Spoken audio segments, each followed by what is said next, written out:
Sağı öğrenciler, şimdi yeni bir konu şerh ederiz. O da paralel kenar. Paralel kenar şekil bu. A, B, C, D. Bak, burada ne sembol var bununla? Paralel. Yani bu kenar, bu kenara paraleldir. Ve aynı zamanda da bu kenar, bu kenara eşittir. Yine bu kenar, bu kenara paraleldir. Bak, paralel sembolü koymuşuz. Ve bu kenar aynı zamanda bu kenara eşittir.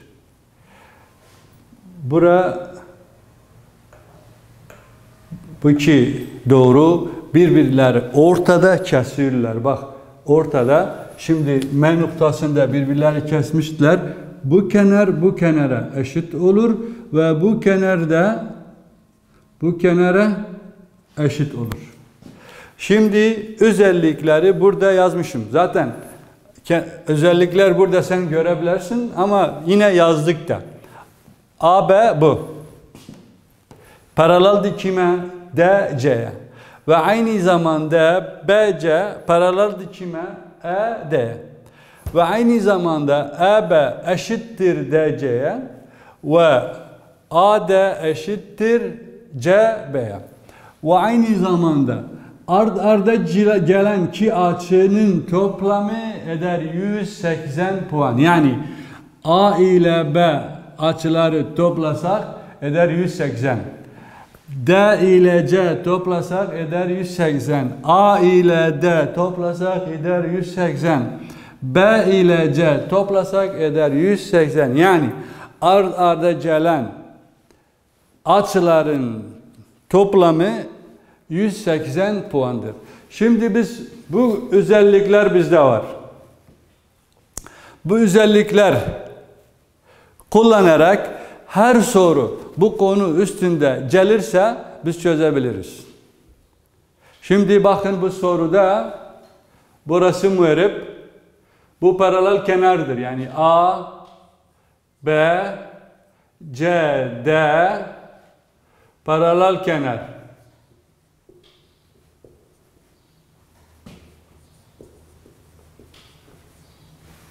İçinde bu kenarın uzunluğu 7x'tir. Bu kenarın uzunluğu 5x artı 19'dur.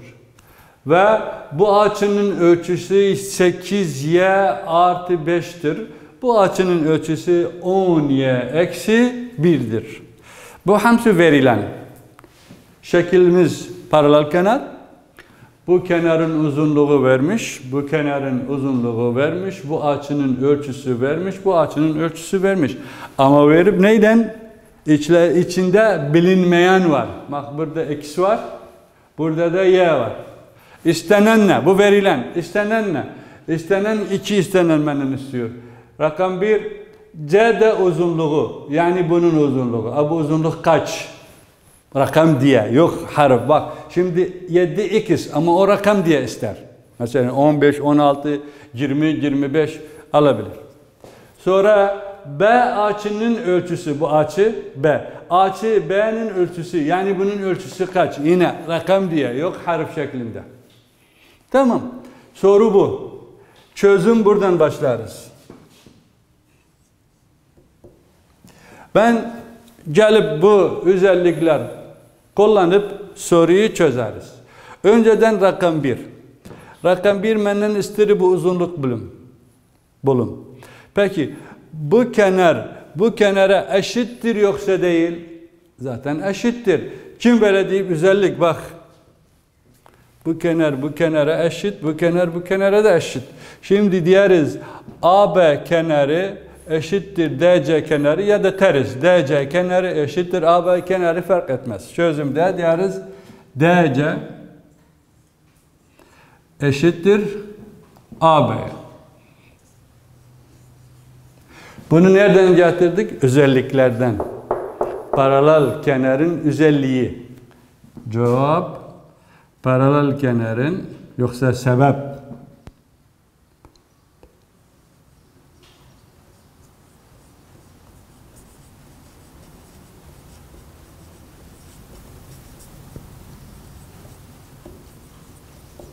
Paralel kenarın özelliği.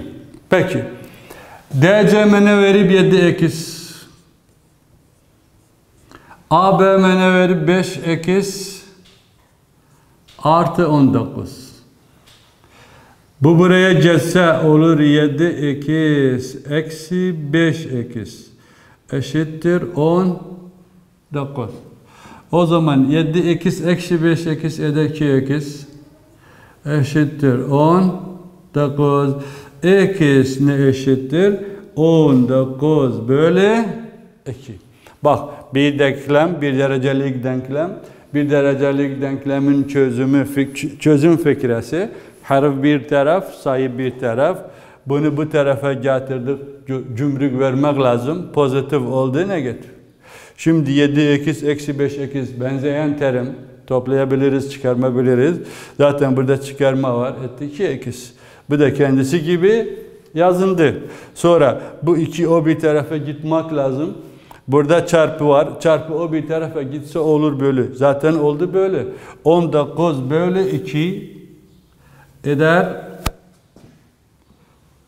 8 9,5. 9,5.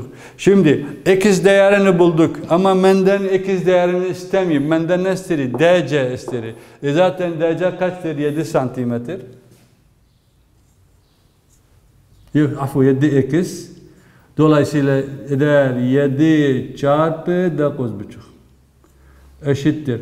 7 çarpı 5 35. 3 elde. 7 çarpı 9 63. 3'ümüz de var. 66.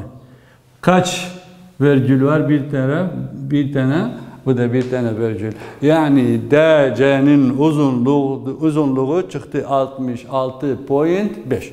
Bu birincini çözdük. Ama hangi özellik kullandık? Bu kenar bu kenara eşittir. Tamam. İkincini.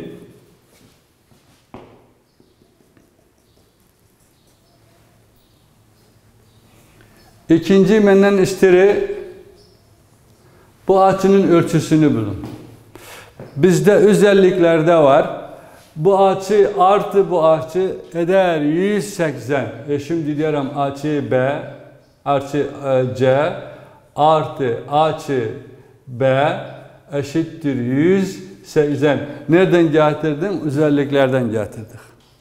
Tamam.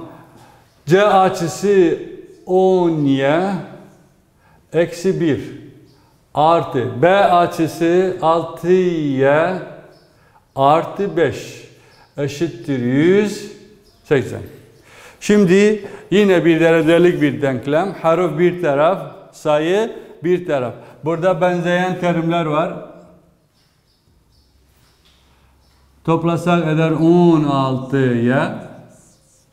Burada da benzeyen terimler var. Birisi pozitif, birisi negatif. Büyük sayı sembolü koyup çıkarma yaparız eder 4. Eşittir 180. Şimdi 4'ü o tarafa gider. Pozitif de olur negatif. 16'ya eşittir. 10'dan 4 çıksa 6. Burada 7 kaldı.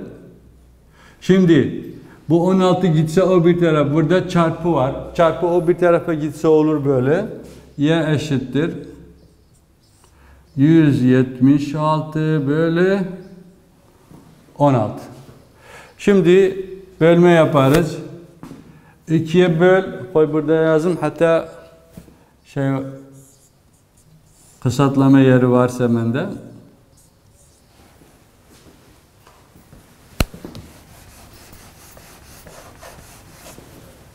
İkiye böleriz. Bu eder 8. 2'ye böleriz. Bu eder 8. 1 kalır. Yine 8. 4'e böleriz. Bu eder 2. 4'e böleriz. Bu eder 2. 2.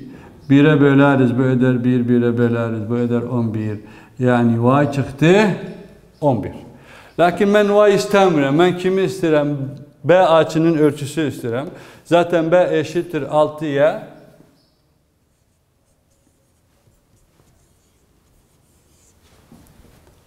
artı 5 eşittir 6 çarpı y kaç çıkartmışık? 11 artı 5 ve açı eşittir 6 çarpı 11 66 artı 5 ve eder 71 puan. Bu şekilde B açını bulduk. Yine her iki açının toplamı 180 eder. Topladık. Oldu bir denklem. Harf bir taraf, sayı bir taraf çıkarttık. Y değeri çıktı 11. Zaten ben burada B açısı ne var? 6y artı 5. 6'yı çarpı 11 ettim. Çünkü y çıktı 11. Ve 5 ile topladım. Kaç çıktı? 71 çıktı. Şimdi başka bir soru da yazarız. Başka bir soru ben burada yazarım. Bunu sileceğim.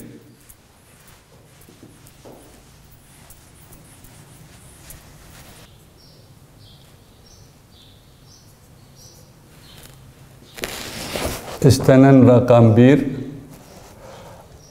Açı ne? Kaçtır? Rakam 2. K ne? Uzunluğu kaçtır? Ya, bu soruda yine bizde var K, L, N, M paralel kenar.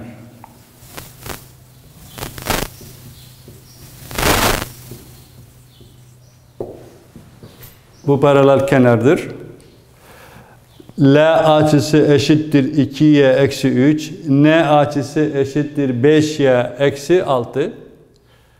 Ve K-N ile L-M'yi bana verip ortada F koyup buradan buraya kadar 3x eksi 8. Buradan buraya kadar 6x artı 2. Burada yine bu soruda iki isteneni var.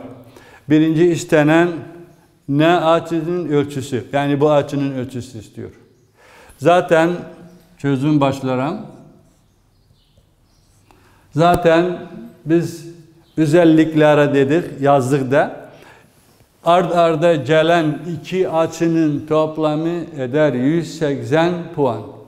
Zaten L ile N ard arda gelen iki açıdır. Yani açı N artı açı L eşittir 180 puan. N açısı 5y eksi 6'dır. Artı L açısı 2y eksi 3'tür. Eşittir 180. Bakın arkadaşlar yine bir denklem bizim elimize geldi. Bir derecelik denklem. Harf bir taraf, sayı bir taraf çözeriz. Zaten şimdi benzeyen terim var. Bu terimle bu terim birbirine benziyorlar. Benzeyen terim. Toplayarız eder 7'ye. Ve bu terimle bu terim yine benzeyen terim. Her iki sembol negatif. Negatifi koyup sayıları toplarız. 9 eder. Eşittir 180. Şimdi bu 9'u o bir tarafa götürürüz. Olur 7'ye eşittir 180 artı 9. Cümleyi verdi. Negatif oldu. Pozitif. 7'ye eşittir 189. Şimdi y eşittir. Bu o bir tarafa gitsin olur cümle versin. Zaten burada çarpı var. Cümle olur böyle. 189 böyle 7. Şimdi kısaltlama var ise yaparım. Olmasa bölme yaparım. 18'de kaç 7 var? 2. 2 çarpı 7 4 kalır. 4 buraya gelir 49'da kaç 7 var? 7. Manası olur. 7 üzerinde 1. 7 üzerinde burada 2. 4 kaldı. 49'da kaç 7 var? 7. Manası y çıktı 27. Y 27 ise peki ben ne açının ölçüsü işlemişim? Ne açının ölçüsü eşittir 5y eksi 6. Bu eşittir 5 çarpı y çıktı 27 Eksi 6. Şimdi çarpım var, eksi var. İlişkiyle çarpı yaparız. 5 çarpı 7 35. 5 çarpı 2 10. 3'ümüz de var 13. Eksi eşittir. 5 eksi 6 olmuyor. Borç Allah'ım 15 eksi 6 9. Burada 2 kaldı. Burada 1 kaldı. Yani ne açının ölçüsü çıktı? 129 puan. O tarafı sileceğim. Hatta ikincini rakam 2 benden ne isteri? Kene uzunluğu isteri. Peki kene uzunluğu ben nasıl bularım? Yine özelliklerden istifade bulurum. Hatta ben bu isteneni bulurum. Özellikler nedir? Kefe eşittir fe ne? O zaman bunu kullanırım. İkincinin çözümü için derim kefe eşittir fe ne? Kefe ne veriptir? 3x artı 8. Fe ne veriptir? 6x artı 2. Şimdi yine elimizde geldi bir derecelik bir denklem. Yine harf bir taraf, sayı bir taraf. 3x yerinde kalsın. Bu o bir tarafa gitse olur negatif 6x. Eşit. Bu 2 yerinde. Bu pozitif 8 gelse bu taraf olur negatif 8. 3x eksi 6x büyük sayı sembolü koyup çıkarma yaparım eder 3x. 2 eksi 8 yine büyük sayı sembolü koyup çıkarma yaparım eder 6. Şimdi x eşittir. Burada çarpı var. Çarpı o bir tarafa gitsin gümrük verir olur böyle. Böyleyi yaptım. Negatif 6 yerinde. Bu da gelir buraya negatif 3. Şimdi x eşittir. Negatif bölü negatif pozitif. İster yazım ister yazma. Yazmasa daha güzel. 6 bölü 3 eder 2. X çıktı 2. Ama ben x istemiyorum zaten. Zaten ne isterim? K ne isterim? Lakin eğer x bulmasam k neyi bulabilmem. X'i buldum. Şimdi k, f artı f ne bularım. Hatta şey olsun, k ne olsun. Bak k ne eşittir. K, f artı f ne. K ne eşittir. K, f ne veripler 3x artı 8. Artı. F ne? 6x artı 2. X değerini bulduk kaç? 2. O zaman K ne eşittir? 3 çarpı 2 artı 8 artı 6 çarpı 2 artı 2. Eşittir. 3 çarpı 2 6 artı 8. 6 çarpı 2 12 artı 2. Bu eder 14. Bu eder 14. O eşittir 28. Başka yoldan da çözebilirdir. Nasıl? Kf'yi çıkartalım yalnız. Kf eder 3 artı çarpı 2 6 artı 8 eder 14. Eşit olduğuna edebilirim çarpı 2 edim. K ne eder 14 çarpı 2 eder 28. Yine 28 çıkardı. Manası ki yoldan ben bu soruyu çözebilirdim. Bundan sonra taban x değerini bulmaktan sonra edebilirdik. Ki yolda başka belki olabilir 3 yolda da puanı uzunluğu bularız. Bu şekilde paralel kenarın özelliği kullanıp bizim için ne soru gelsin koyacaksın soruları çözeriz. Paralel kenarın özelliği biri her iki karşı kenar birbirine paralel ve birbirine eşit ve ard arda gelen açıların toplamını 180 puan eder. Bu özellikler ezberliyorum. Ne soru gelsin üzerinde paralel kenar üzerinde çözerim. Sonra başka bir konuya gideriz.